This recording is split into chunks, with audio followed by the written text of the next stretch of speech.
Call this the dumbbell runner. So I got a set of dumbbells, probably starting light. I'm gonna send my hips back, knees bent, feet pointing straight. And I'm gonna get these up here and make sure I'm not shrugging up. I'm gonna send one leg back and the other arm forward. And then I'm gonna switch, moving right through kind of this pseudo running stride.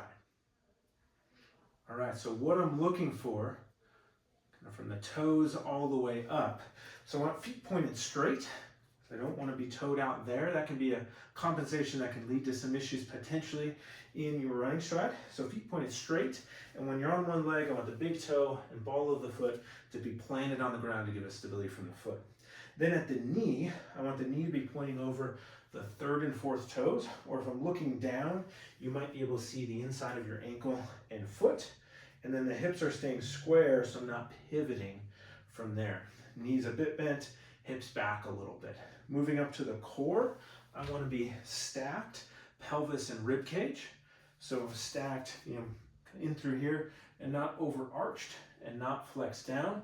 And maybe just a light brace, not bearing down, but a little tension so you're aware of positions, kind of hips right over, or hips right underneath the rib cage.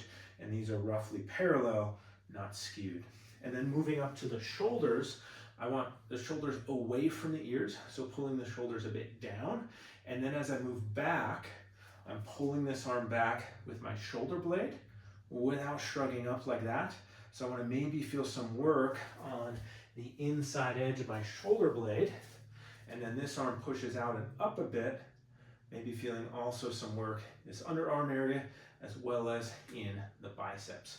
So that's kind of it from toes up to shoulders. Kind of go through it one more time in action. I'm going to send the hips back and knees bent. This is really just approximating, called mid stance. So mid stance, when we're doing a gait analysis, is when the one leg is on the ground and the knees are roughly together. This is the point where we have some bend in the hips and the knee. It's where the center of mass is lowest, and it's where the most force goes through the body on each step or stride.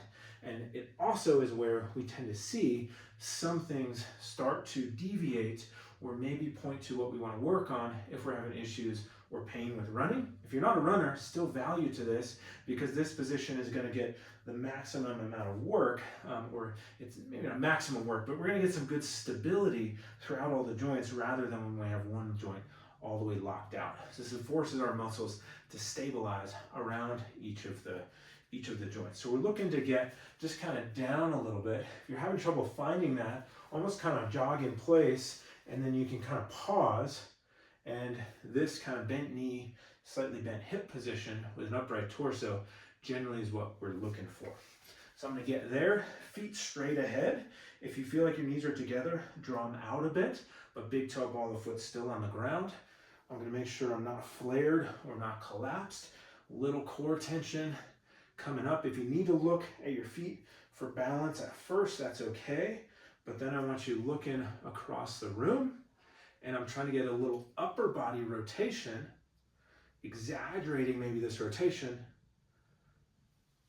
to get the shoulder blades moving, and a little brace of the core, working the glute, maybe the quad, maybe the foot and ankle. So not isolated, but that's part of the reason why we get a lot out of this one, and it can potentially help transfer over to our running.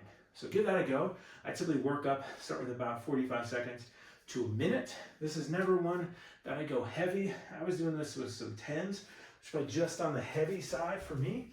So you might start with just kind of 5 pounds and see how that goes. If you have any shoulder injuries, we could of course start and do this without any weight and get a feel for it, and then progress as hopefully your shoulder improves.